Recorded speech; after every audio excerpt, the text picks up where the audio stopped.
Taib, kita bicara tentang sejarah munculnya pluralisme atau liberalisme secara spesifik pluralisme. Kapan munculnya? Sebenarnya kalau kita perhatikan sejarah ya, liberalisme atau pluralisme itu adalah pemahaman yang baru dalam semua agama, baru dalam semua agama. Pluralisme atau hukum asal semua agama adalah eksklusivisme. Eksklusivisme itu lawan dari inklusivisme. Inklusivisme mirip dengan pluralisme. Inklusivisme itu artinya semua benar, terbuka. Eksklusif hanya kita yang benar. Ya, kamu jangan eksklusif, jangan merasa benar sendiri. Itu namanya eksklusivisme. Dan semua agama dibangun di atas eksklusivisme. Ya. Semua agama merasa paling benar sendiri. Semua agama demikian. Mana ada agama mengatakan kita benar semua? Ya. Mana ada agama mengatakan kita benar semua? Mau Yahudi, mau Nasrani, mau Hindu, mau Buddha, semua merasa dia yang paling benar. Ya. Jadi bukan orang Islam aja yang merasa paling benar. Semua agama merasa paling benar. Kalau kita bicara tentang orang-orang Yahudi, maka mereka merasa paling benar. Mereka mengatakan surga yang huni cuma mereka. Ya. Kata Allah, "Qul in kanat lakumud darul akhiratu 'indallahi khalisatan min dunin nas, fatamannawul mauta in kuntum shadiqin." Orang Yahudi menyangka kalau mereka mati pasti masuk surga. Kalau mereka mati pasti masuk surga. Kalaupun masuk neraka, kata mereka cuma sebentar. Wa qalu lan tamassana an-naru illa ayyaman ma'duda. Kata mereka, kita tidak akan terkena neraka kecuali cuma beberapa hari saja. Kalaupun masuk neraka cuma di ada beberapa hari. Dan itu sampai sekarang keyakinan mereka seperti itu. Saya tahu dari mana karena saya punya teman di Australia kongsi dagang sama orang Yahudi dan sering berdialog dengan orang Yahudi. Ini orang Yahudi meyakini demikian. Kita ini pasti masuk surga karena kita adalah sya'bullahil mukhtar. Kita ini adalah suku yang dipilih oleh Allah Subhanahu wa taala. Allah hanya memandang suku Bani Israel. Adapun suku-suku di luar Bani Israel diciptakan oleh Allah untuk melayani Bani Israel. Bahkan dalam sebagian pernyataan mereka menyatakan bahwasanya seluruh manusia selain Bani Israel pada hakikatnya seperti hewan. Hanya saja Allah ciptakan hewan-hewan tersebut dalam bentuk manusia supaya bisa melayani orang Yahudi. Kalau antum-antum ini bentuknya sapi, kambing kan susah diperintah-perintah. Tetapi kalau bentuknya manusia mudah untuk melayani orang-orang Yahudi. Jadi mereka menyangka mereka aja yang benar. Tuhan hanya milik mereka saja. Makanya kenapa orang Yahudi tidak suka dengan agama Nasrani? Tatkala muncul Nasrani dianggap sebagai agama internasional. Ya, bid'ah yang dimunculkan oleh Paulus dalam agama Nasrani. Tadinya agama Nasrani juga agama spesifik, hanya untuk domba-domba Bani Israel. Muncul Paulus membuat agama Nasrani sebagai agama yang apa? Internasional. Orang Yahudi tidak terima. Loh, kita ini agama spesial, kenapa dijadikan internasional? Sehingga orang Yahudi tidak suka dengan apa? Nasrani. Ya. Benci dengan agama Nasrani. Selain mereka tidak suka dengan Nabi Isa, terlebih lagi ternyata agama Nasrani dijadikan sebagai agama internasional. Mereka maunya eksklusif dan mereka menyangka mereka pasti masuk surga kalau meninggal. Maka Allah bantah. Qul in kanat lakumud darul akhiratu 'indallahi khalisatan min dunin nas. Katakanlah wahai Muhammad kepada orang Yahudi, kalau seandainya surga itu hanya milik kalian, spesial, yang lain tidak bisa masuk surga, fatamannawul maut. Kalau gitu minta mati aja. Kalau kalian merasa pasti masuk surga, ngapain hidup lama-lama? Minta mati aja sekarang. Tapi kata Allah Subhanahu wa taala, ya, wala yatamannawnahu abadan. Mereka tidak bakalan minta mati. Justru orang Yahudi paling ingin hidup lama. Ya. Jadi mereka sangat merasa eksklusif. Seperti dalam ayat yang lain juga Allah berfirman, "Qul ya ayyuhalladzina hadu in za'amtum annakum awliya'u lillahi min dunin nas fatamannawul mauta in kuntum shadiqin."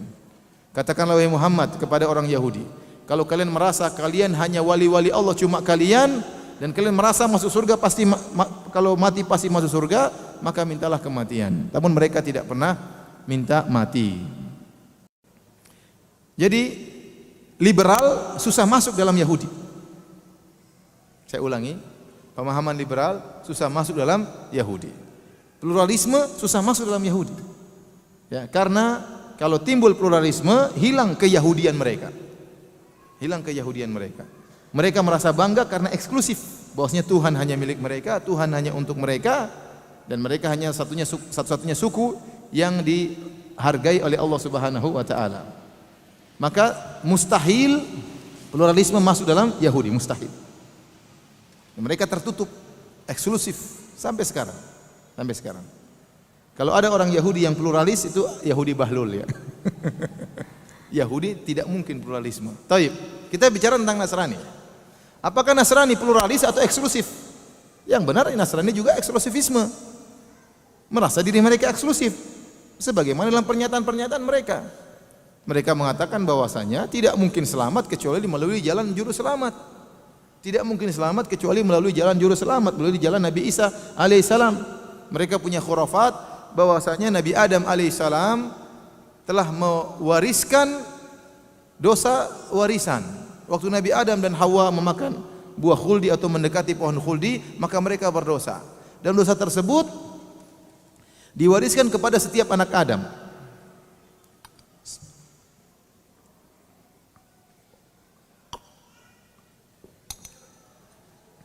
Dan dosa tersebut diwariskan setiap anak Adam. Setiap anak Adam yang lahir sudah berlumuran dosa. Itu keyakinan mereka. Dan tidak bisa dosa tersebut hilang sampai Nabi Isa datang anak Tuhan disalib untuk menebus dosa-dosa tersebut. Maka kalau Anda ingin dosa Anda terhapuskan, maka Anda harus meyakini tentang Nabi Isa yang diturun anak Allah, anak Tuhan yang disalib demi untuk menebus dosa Nabi Adam alaihissalam, nenek moyangnya. Ini khurafat. Ya, tidak sama seperti keyakinan orang Islam. Orang Islam wala taziru waziratun wizra ukhra. Tidak ada seorang yang menanggung dosa orang lain. Nabi Adam alaihissalam bertobat kepada Allah, sudah selesai urusan. Ya. Rabbana dhalamna anfusana wa illam taghfir lana, ya Rabb kami telah melakukan kezaliman, ampunilah kami. Allah ampuni. Fatalaqqa Adamu min rabbih kalimatin fataba alaihi. Kata Allah dalam Al-Qur'an, Allah pun menerima pernyataan Nabi Adam, menerima kalimat-kalimat untuk mohon ampun kepada Allah Subhanahu wa taala. Fataba alaihi, maka Allah pun menerima taubat Nabi Adam alaihissalam. Ya. Oleh karenanya bagi dalam Islam kalau orang baru lahir tidak ada dosa sama sekali. Makanya di antara pahala haji kata Nabi sallallahu alaihi wasallam, man hajja al-baita lillah falam yarfuth walam yafsuq raja'a min dhunubihi ka yaumin waladatu ummuhu. Barang siapa yang berhaji ikhlas karena Allah Subhanahu wa taala, tidak melakukan rafas, tidak berkata-kata kotor, tidak bermaksiat, maka dia akan bersih dari dosa-dosanya seperti anak yang baru dilahirkan dari perut ibunya. Berarti kalau orang lahir dari perut ibunya bersih atau tidak? Bersih. Orang Nasrani tidak. Nasrani orang baru lahir sudah berlumuran dosa dari Nabi Adam alaihissalam. Oleh karenanya mereka memiliki pemahaman eksklusifisme. Makanya mereka mengatakan Nabi Isa diutus untuk menyelamatkan domba-domba Bani Israel. Karena domba-domba tersesat. Domba-domba tersesat harus diselamatkan. Ya. Kalau mau selamat harus ikut ajaran agama Nasrani. Dan mereka meyakini mereka yang benar. Ya. Ini eksklusifisme ada dalam agama Nasrani. Demikian juga dalam agama Hindu, agama Buddha. Mereka juga eksklusif. Orang Hindu mana merasa orang Islam benar. Mereka tidak merasa demikian. Mereka merasa mereka yang benar. Ya. Orang Buddha demikian. Lihat saudara-saudara kita di Rohingya dibantai. Ya. Karena mereka merasa mereka yang benar, orang Islam yang salah. Ya. Mereka tidak merasa semua orang mau surga. Jadi liberalisme itu sebenarnya pemahaman yang baru dalam semua agama. Tidak ada diyakini. Kita antum waktu kecil pernah dengar enggak orang bilang semua agama benar? Kita hampir enggak pernah dengar seperti itu. Ya, masing-masing merasa paling benar. Yahudi merasa paling benar, Nasrani merasa paling benar, Hindu merasa paling benar. Ya, coba kalau ada orang Hindu kemudian ada adiknya atau kakaknya masuk Islam, pasti dimusuhi, pasti berusaha untuk dikembalikan. Ya. Kembalikan. Nasrani pun demikian. Ya. Buddha pun demikian. Begitu. Ya karena mereka merasa itu sesat. Selain mereka sesat, maka harus diselamatkan. Jadi liberal itu muncul baru bid'ah dalam seluruh agama. Jadi bid'ah itu liberal itu tidak ada dulu sebelum. Sekarang baru muncul belakangan. Taib, hadirin dan hadirat yang dirahmati oleh Allah Subhanahu wa taala. Ya. Namun anehnya di tanah air kita liberal tumbuh berkembang merajalela di dunia Islam. Kita sering dengar ada ustadz liberal, ada kiai liberal, ada profesor liberal, Tapi kita nggak pernah dengar pendeta liberal. Ada pernah dengar pendeta liberal? Hah? Saya nggak pernah dengar. Antum pernah dengar ada pendeta apa berpemahaman liberal? Pastor berpemahaman liberal? Biksu ya berpemahaman liberal? Ada? Saulin berpemahaman liberal? Ada? Nggak ada kan? Nggak ada. Yang berkembang ustadz liberal, kiai liberal, profesor agama liberal itu di dunia Islam. Jadi yang berkembang liberal di dunia Islam. Bagaimana bisa muncul liberal di dunia Islam? Ceritanya baru-baru saja sebenarnya. Tatkala sebagian pemuda-pemuda Islam belajar di luar negeri. Di antara yang belajar pertama adalah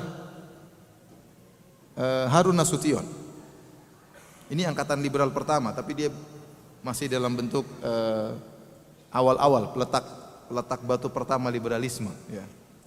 Harun Nasution, kemudian generasi berikutnya Nur Khalis Majid, kemudian generasi berikutnya Ulil Absar dan kawan-kawan. Jadi Harun Nasution waktu belajar di luar negeri, ya, di mana katanya di McGill atau di mana saya juga kurang hafal ya. Intinya di negara kafir belajar agama, negara kafir kemudian belajar agama, kemudian pulang membuat tulisan-tulisan pernyataan-pernyataan. Ya. Di antara buku yang dia tulis adalah Islam ditinjau dari berbagai aspeknya. 2 jilid, saya punya buku tersebut ya. Di jilid pertama dia mengatakan bahwasanya agama ada 2 model, ada namanya agama monoteisme, agama yang bertauhid, dan ada agama yang syirik. Di antara agama yang bertauhid adalah agama Islam, Nasrani, Yahudi, dan Hindu. Jadi dia bilang Nasrani itu bertauhid. Kemudian Yahudi juga apa? Bertauhid. Yang lebih parah Hindu juga apa? Bertauhid. Jadi katanya Hindu itu 3 tapi maksudnya 1. Ya. Ini awal-awal pemikiran menyimpang dari Harun Nasution. Ya. Kemudian ada sebagian ulama Indonesia yang membantah pemikiran-pemikirannya. Ya. Kemudian generasi berikutnya generasi Nur Khalis Majid, sama belajar, ya, pandai bahasa Arab, sudah punya landasan agama yang baik, kemudian belajar liberal di negara kafir.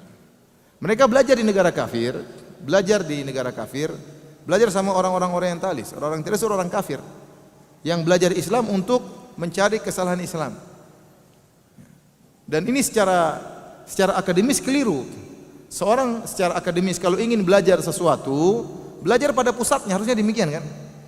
Harusnya kalau Anda ingin belajar agama Islam, belajar pada pusatnya.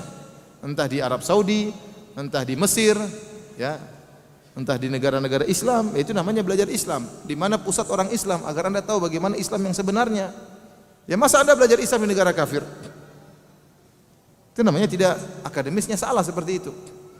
Ya, tidak logis belajar Islam sama orang kafir di negara kafir.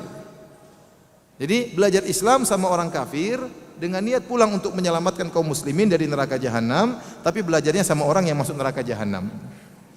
Gimana mau nyambung ya? Yang dia bawa pulang bawa kesesatan. Rasulullah Majid akhirnya dengan bukunya dan teman-temannya menulis buku judulnya Fikih Lintas Agama. Akhirnya muncul fatwa-fatwa aneh-aneh ya. Doa bersama, Tuhan bersama ya, dan macam-macamnya. Ya. Kemudian generasi selanjutnya adalah Ulil Absar dan teman-temannya. Ulil Absar, kemudian diantaranya Abdul Muqsid Ghazali, kemudian sekarang Komarudin Hidayat ya. Dan Lutfi Syaukani ya, dan macam-macamnya. Siapa lagi? Siapa? Iya, Zuhair Misrawi. Terus siapa lagi? Siapa? Iya, itulah. Banyak ya, banyak yang mereka suka berkicau di Twitter atau di internet. Itu generasi ketiga yang kita hadapi sekarang. Ya. Itulah muncul liberal. Dan mereka didukung oleh orang-orang kafir, ya. Karena orang-orang kafir tahu, ya, kalau Islam akidahnya lemah akan hancur. Kapan Islam akan hancur kalau dia tidak yakin dengan akidahnya sendiri? Ya, suatu umat akan hancur kalau dia ragu dengan kebenaran keyakinannya. Ya, apa yang mau dia perjuangkan? Sementara dia ragu, sementara yang lain juga benar, terus ngapain saya berjuang untuk Islam? Paham? Kalau dia sendiri ragu tentang Islamnya, Islam benar atau tidak, atau yang lain juga benar, buat apa saya berjuang untuk Islam? Dengan cara demikian maka Islam akan hancur dari dalam. Orang-orang kafir tahu akan hal ini. Kerusakan yang ditimbulkan liberal potensinya lebih besar daripada kerusakan yang dilakukan oleh orang luar Islam. Kalau ada pendeta mengatakan semua agama benar, tidak ada orang Islam yang percaya. Ada biksu, ya, kemudian mengatakan semua agama benar, tidak ada yang percaya. Tapi kalau ada profesor Islam, ya, doktor filsafat orang Islam, apalagi disebut sebagai pakar ini, pakar anu, bilang semua agama benar, mulailah orang Islam percaya. Karena yang ngomong orang Islam sendiri. Karena yang ngomong orang Islam sendiri. Ini benar-benar diketahui oleh orang kafir sehingga mereka benar-benar menyokong dana untuk membantu tersebarnya program-program liberalisme di tanah air kita. Baik hadirin dan hadirat yang dirahmati oleh Allah Subhanahu wa taala. Ini sekilas tentang asal muasal munculnya liberal di tanah air kita sehingga akhirnya sekarang kita lihat fatwa-fatwa yang aneh-aneh yang beredar, ya, yang kita dengar, ya, merusak akidah dan juga merusak moral. Merusak akidah dan juga merusak moral, ya. Gimana moral tidak rusak? Mengatakan boleh homoseksual, lesbi boleh, homo boleh, laki-laki boleh pacaran sama laki-laki, perempuan boleh pacaran sama perempuan, ya. Bagaimana tidak sedih seorang wanita ternyata suaminya jatuh cinta sama suami orang lain? Sedih atau tidak? Sedih. Ini suami saya jatuh cinta bukan sama istri orang lain. Suami saya jatuh cinta sama suami orang lain. Menyedihkan, ya. Gimana nggak rusak anak kita pacaran perempuan pacaran sama perempuan juga? Rusak, ya. Subhanallah, moral rusak. Fatwa lagi jilbab tidak wajib. Ada sebagian wanita tadinya pakai jilbab, tahu jilbab tidak wajib, dibuka jilbabnya. Ya, menampakkan aurat, kenapa? Ada fatwa jilbab tidak wajib. Yang fatwa profesor, ya sudah, buka jilbab. Ente bantah-bantah, ente apa gelarnya? Enggak punya gelar membantah profesor. Logika orang awam seperti itu. Yang ngomong jilbab tidak wajib profesor. Enggak. Ente siapa ente? Ya, enggak bisa apa-apa mau bantah profesor. Akhirnya jilbab dibuka. Rusak moral. Kemudian lagi fatwa bahwasanya laki-laki harus sama dengan perempuan. Bukan hanya laki-laki saja yang boleh menjatuhkan cerai, perempuan juga boleh menjatuhkan apa? Cerai. Dan ini berbahaya. Berbahaya bagi laki-laki. Membayangkan kalau perempuan boleh menjatuhkan cerai, bahaya. Apalagi sedang haid, ya waduh. Dia emosinya enggak stabil. Kalau perempuan boleh menjatuhkan cerai, antum dicerai 7 kali sehari mungkin. Oleh karenanya repot, ya. Seperti ini. Yang bayar mahar laki-laki, ya, yang menyediakan makanan, sandang, pangan, papan laki-laki. Kenapa perempuan jatuhkan cerai? Ya, ini apa enggak merusak rumah tangga seperti ini? Kamu saya cerai suamiku. Kenapa tadi malam enggak pulang-pulang? Kamu saya cerai. Waduh, jatuh talak 1. Terus kalau lelaki sudah ditalak, masa idahnya ada atau tidak? Ada masa idahnya. 4 bulan 10 hari. Kelamaan ya akhi. 2 hari cukup masa idah. Kenapa 4 bulan 10 hari? Jadi kalau antum sudah dicerai oleh istri antum enggak boleh nikah. Sudah antum terbengkalai selama 4 bulan 10 hari. Kalau perempuan ada masa idah wajar untuk membersihkan rahimnya. Sudah tidak tercampur dengan mani laki-laki yang lain, bersih rahimnya baru dinikahi oleh laki-laki lain. Kalau laki-laki buat apa masa idah? Apa yang mau dibersihkan? Fatwa aneh-aneh, ya. Ya, fatwa aneh-aneh, ya. Ini merusak moral. Jadi moral rusak, ya. Kemudian juga akidah rusak. Semua agama benar. Gimana semua agama benar? Kalau semua agama benar, buat apa Allah utus Nabi Muhammad SAW? Allah kurang kerjaan namanya. Kalau semua agama benar, buat apa Nabi SAW menulis surat kepada Raja Heraklius, aslim taslam, masuk Islam kau selamat. Kalau enggak masuk Islam enggak selamat, ngapain? Nabi kurang kerjaan. Kirim surat kepada Heraklius, kepada Raja Persia, kirim Mu'adz bin Jabal ke negeri Yaman mendakwai orang Yahudi. Kalau semuanya benar, berarti Nabi kurang kerjaan. Iya atau tidak?